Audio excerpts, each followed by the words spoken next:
Boa noite. Boa noite. Por 11 votos a 0, o Supremo Tribunal Federal afasta Eduardo Cunha da presidência da Câmara. Após ser afastado, Cunha dá entrevista coletiva, critica a decisão do STF e ataca o governo.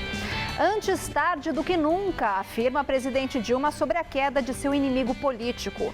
E a Justiça dá 24 horas para estudantes encerrarem a invasão da Assembleia Legislativa. Você acompanha essas e outras notícias daqui a um minuto após um rápido intervalo. Até já. Qual Casper você é? A minha Casper é informação. A minha Casper é organização. A minha Casper é criação. A minha Casper é luz, câmera, ação. Essa é a minha Casper. Essa é a nossa Casper. Nesta quinta, vamos continuar nosso passeio por Goiânia. Na Chapada dos Veadeiros, Pamela Domingues vai se aventurar nas Cataratas dos Couros. Ajudinha! É lindo demais, né? Em São Paulo, vamos conhecer a dança materna, uma atividade que permite que mães e bebês se exercitem juntos. Hoje tem, nesta quinta, 10h30 da noite.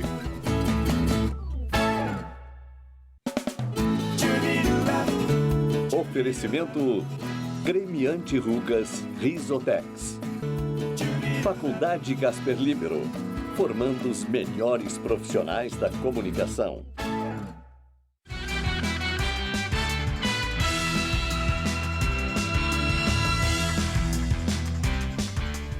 Por unanimidade, o Supremo Tribunal Federal referendou decisão do ministro Teori Zavascki, que suspendeu o mandato do deputado Eduardo Cunha e o afastou da presidência da Câmara. Logo cedo, um oficial de justiça foi à residência oficial do presidente da Câmara para entregar a notificação. Relator da Operação Lava Jato, Zavascki concedeu uma liminar, ou seja, uma decisão provisória, em uma ação do Procurador-Geral da República, Rodrigo Janot, iniciada em dezembro. Zavascki afirma que Cunha não tem condições de exercer a presidência da Câmara diante dos indícios de que, em seu cargo, pode atrapalhar as investigações contra ele na Operação Lava Jato, além de ferir a imagem da Câmara. Cunha é acusado de integrar o esquema de corrupção na Petrobras. Ele teria recebido 5 milhões de dólares em propina de contratos de navio sonda. Além deste processo, é investigado em outras 5 ações. Para Zavascki, Cunha estaria utilizando o cargo de presidente da Câmara para uso pessoal e ilícito. Tais elementos demonstram que Eduardo Cunha transformou a Câmara dos Deputados em um balcão de negócios e o seu cargo de deputado federal em mercancia, reiterando as práticas delitivas. Os 10 outros ministros do Supremo seguiram o entendimento de Teori Zavascki. O ministro mais antigo, Celso de Mello, criticou a relação do mundo político com o empresarial. Teriam um só objetivo, o de viabilizar a captura das instituições governamentais por uma determinada organização criminosa, constituída para dominar os mecanismos de ação governamental em frontal detrimento do interesse público e em favor de pretensões inconfessáveis e lesivas. O presidente do Supremo, o ministro Ricardo Lewandowski, disse que a decisão não é uma interferência no legislativo. Uma eventual cassação do mandato continua sob a competência, sob a altíssima discricionariedade da Câmara dos Deputados e haverá de ser tomada se for o caso. E Eduardo Cunha, presidente afastado da Câmara, deu uma entrevista coletiva criticando a decisão do STF. Ele também atacou o governo. A tal ponto que o próprio voto do ministro Teori, ele diz que não tem previsão na Constituição para o afastamento do presidente da Câmara e para a suspensão de mandato. Ele realça isso ao final do seu voto. Foi feito, ele mesmo diz que foi feita uma construção. Ou seja, essa construção que foi feita, repare bem que há pouco tempo atrás, o senador Delcídio Amaral teve uma prisão decretada e não foi suspenso o exercício do mandato. Ficou preso por obstrução à justiça e no exercício do mandato. Então são coisas que merecem os reparos, que vai ser feito no âmbito dos meus recursos e que politicamente eu não posso deixar de expressar. É claro que eu estou sofrendo e vou sofrer uma retaliação política pelo processo de impeachment. É óbvio que tem um processo político por trás disso, em que em vários momentos eu enfrento a contestação do PT, que gosta de companhia no banco dos réus. É óbvio que o fato de ter conduzido a sessão do impeachment, que culminou com a votação que teve, mostra que ia ter uma reação, e essa reação já era mais do que esperada. A partir daí, passou-se a todos buscando essa reação para me trazer ao banco dos réus na companhia deles. Mas isso vai acabar na quarta-feira que vem. Se for da vontade de Deus, nós vamos ter o afastamento da presidente da República e, consequentemente, depois o seu julgamento definitivo, para que o Brasil possa se livrar dessa era do PT, dessa era que tanto mal fez ao nosso país, e que os crimes de responsabilidade cometidos pela presidente possam ser efetivamente punidos. E agora vamos ao comentário de política com José Neumann e Pinto.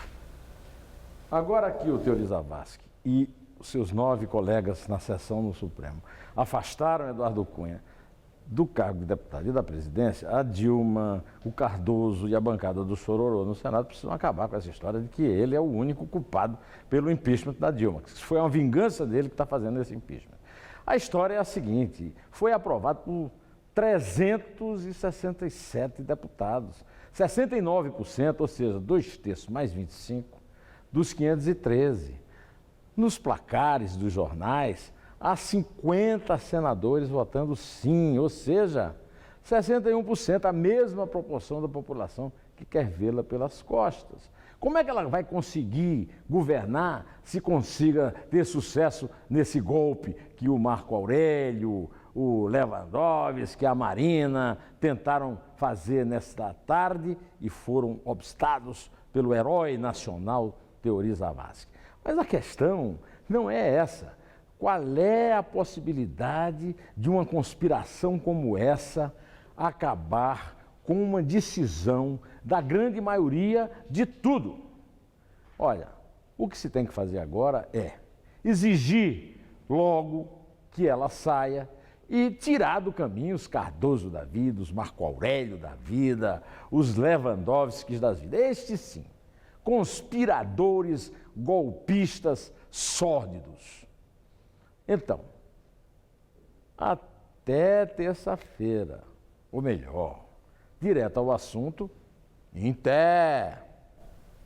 Com o afastamento de Eduardo Cunha, assume a presidência da Câmara o deputado Valdir Maranhão, do Partido Progressista. Ele também é investigado na Operação Lava Jato. Vice-presidente da Câmara, Valdir Maranhão é alvo de inquérito no Supremo Tribunal Federal. O nome dele foi citado nas investigações do esquema de corrupção na Petrobras. Segundo o doleiro Alberto Youssef, Maranhão recebia repasses mensais que variavam entre 30 mil e 150 mil reais da cota do PP. O deputado contesta as acusações. Na vice-presidência da Câmara, Maranhão ajudou Cunha. No mês passado, ele decidiu limitar a investigação no Conselho de Ética. Os deputados só podem apurar se Cunha mentiu à CPI da Petrobras quando disse que não tem contas bancárias secretas no exterior. E não podem mais investigar Cunha sobre a suspeita de receber propinas no esquema de corrupção na Petrobras. Na votação do pedido de impeachment da presidente Dilma Rousseff, ele contrariou Cunha e seu próprio partido e votou contra a continuidade do processo. Hoje, Maranhão apareceu rapidamente no plenário. Sem justificar, encerrou a sessão e convocou outra para amanhã.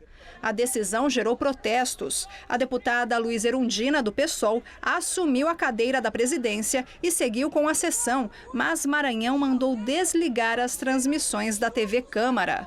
Da vontade dos parlamentares que aqui representam o povo, eu assumo os trabalhos dessa sessão extraordinária. Numa rápida entrevista, Maranhão falou sobre o afastamento de Cunha. A palavra é de serenidade e a Constituição, ela conduz e baliza as nossas atitudes. Portanto, vamos cumprir a Constituição, trabalhar pela casa, pelo Brasil. Em um evento no Pará, a presidente Dilma Rousseff comentou a decisão do ministro Teori Zavascki de afastar Eduardo Cunha. Hoje, antes de eu sair lá de Brasília, eu soube que o Supremo Tribunal Federal tinha afastado o senhor Eduardo Cunha,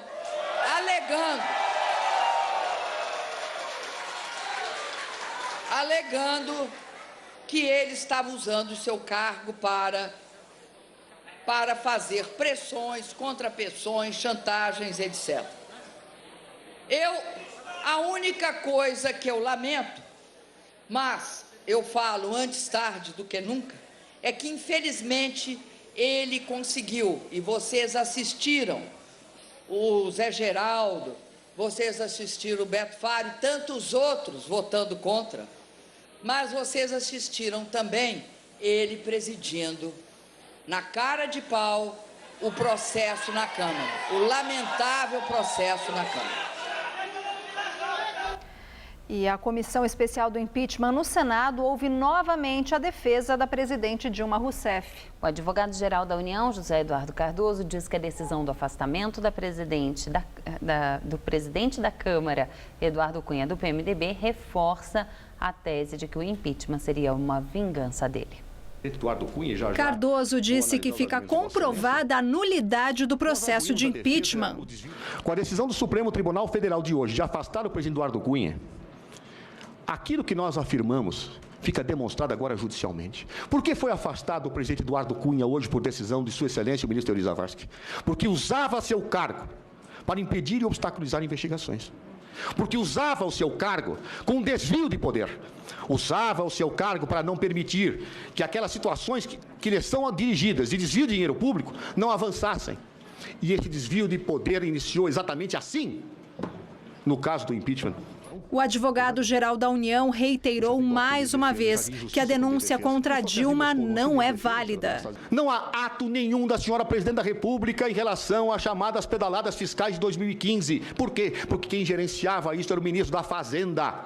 Não adianta quer dizer que ela conversava em 2014 com o secretário. Quem gerenciava era o ministro da Fazenda. Novamente, Cardoso criticou o fato de o relator da comissão ser o senador Antônio Anastasia, do PSDB, principal partido de oposição. Ainda assim, ele apontou pontos positivos do relatório apresentado ontem. O senador Anastasia, em que pesa nossa relação de amizade de tantos anos, é um jurista, um homem dotado de luzes acadêmicas que, obviamente, enobrecem esta comissão.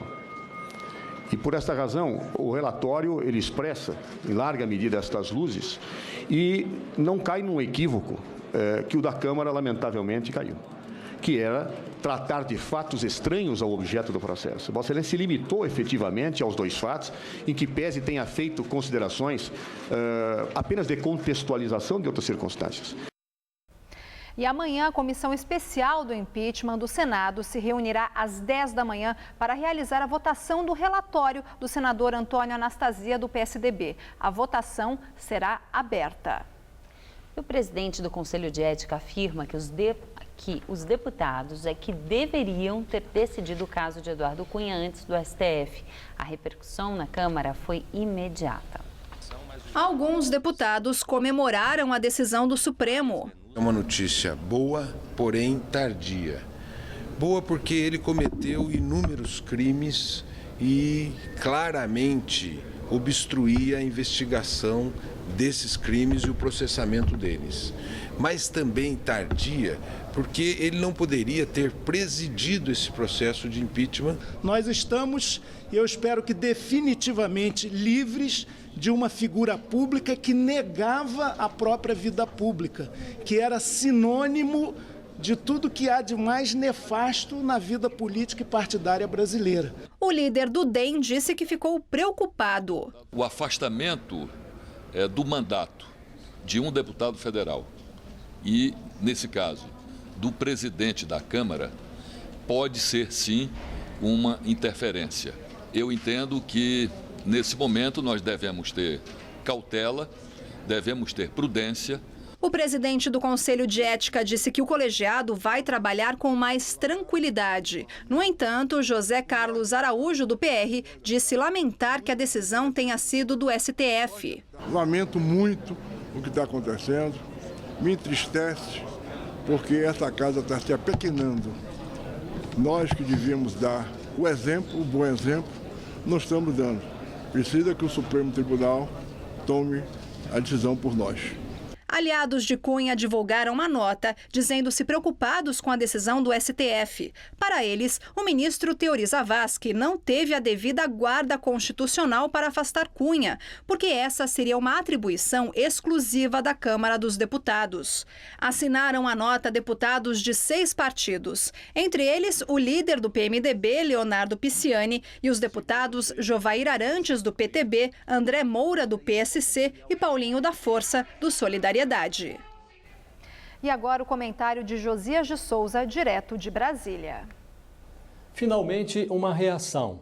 O STF afastou do exercício do mandato e da presidência da Câmara Eduardo Cunha.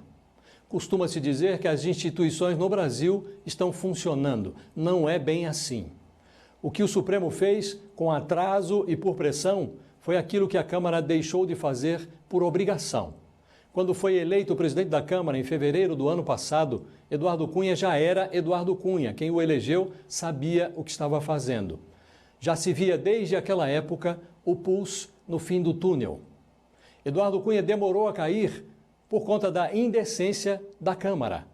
Hoje, prestes a ser afastada do cargo de presidente da República, Dilma queixou-se da demora do Supremo de agir contra Cunha. Ela disse, antes tarde do que nunca. Alguém pode perguntar, por quanto tempo o governo federal, sob Lula e sob Dilma, permitiu que Eduardo Cunha plantasse bananeira dentro dos cofres da Petrobras? Assume a presidência da Câmara, no lugar de Eduardo Cunha, um vice precário, Valdir Maranhão, investigado na Lava Jato. Continua pontificando no Senado Renan Calheiros, investigado na Lava Jato. E Michel Temer compõe um ministério apinhado de investigados na Lava Jato.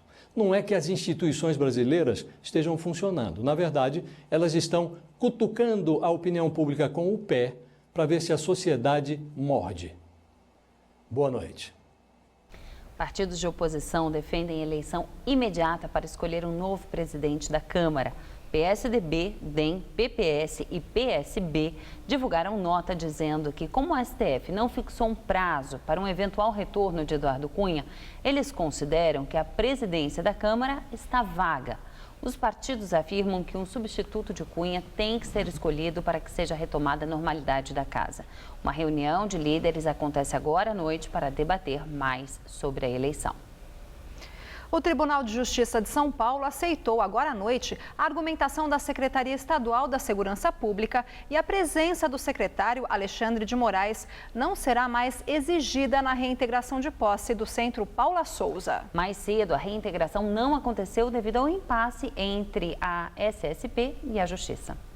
De acordo com a decisão, caberá ao comandante da operação o cumprimento da reintegração de posse aqui do Centro Paula Souza. Com isso, a presença do secretário de Segurança Pública, Alexandre de Moraes, não será mais obrigatória. Também será do comandante a decisão do uso de força e dos recursos necessários. A Justiça pede ainda a presença de representantes do Ministério Público e do Conselho Tutelar. Ontem, após uma reunião de conciliação entre Estado e estudantes que acabou sem acordo, o juiz de primeira instância determinou que a reintegração só poderia acontecer nesta manhã sem o uso de qualquer tipo de arma e com a presença obrigatória do secretário. Hoje cedo, os estudantes que invadiram o prédio do centro na semana passada chegaram a arrumar as coisas para a chegada da polícia.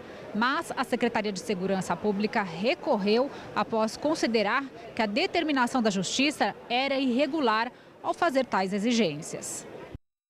E a Justiça dá 24 horas para que os estudantes deixem a Assembleia Legislativa de São Paulo.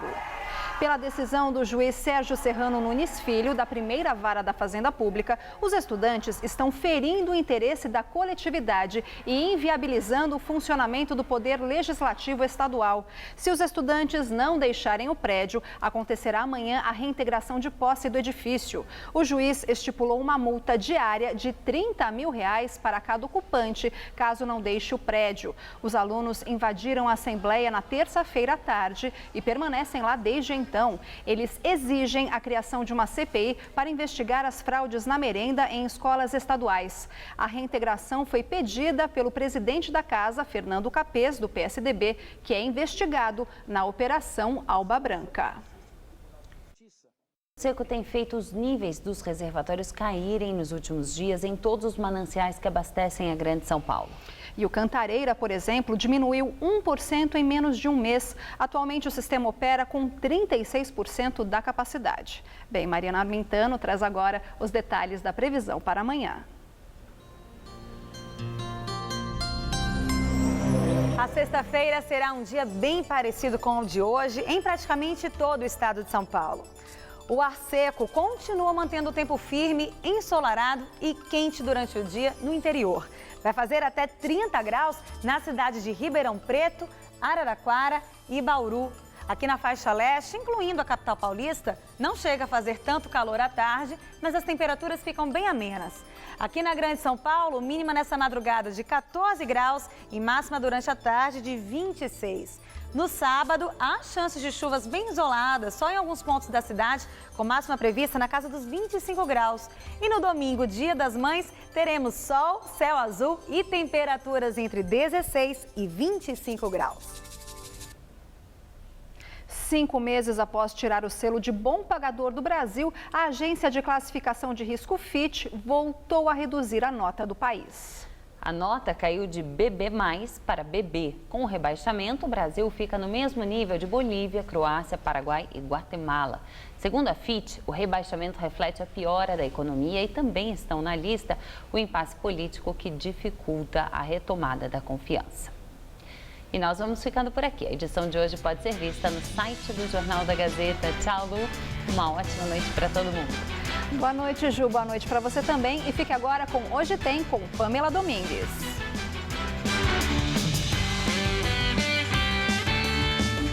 Ronifon recebe o quinteto vocal Coros Brasil no Todo Seu. Daqui a pouco, 11 da noite. Assista agora. Hoje Tem.